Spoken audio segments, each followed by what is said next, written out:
Hi everyone, I'm Krisha Marie Putong and I am the next reporter. My topic is all about body. So first is present your work experience, academic qualification, training, and personal qualities. So aning nga part is kanang imong i-describe ang imong mga actual experiences and skill. So ani is you should give specific examples to support what you're saying about.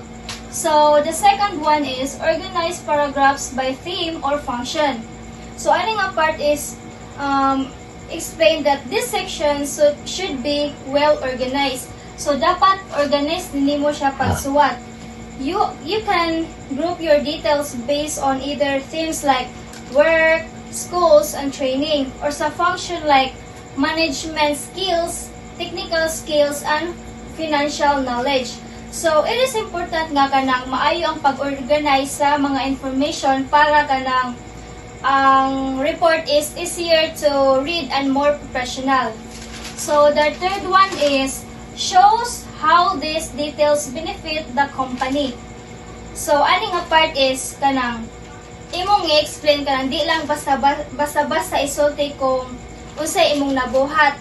Dapat kinahanglan imong i-connect imong skills para matabangan ang company kung unsa how you can help the company.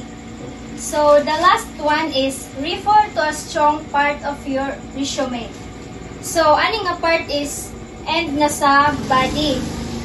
By directing the employer to a part of your resume that proves your strongest qualification for the job. So aning end is dapat maghimo ka og kanang strongest qualification.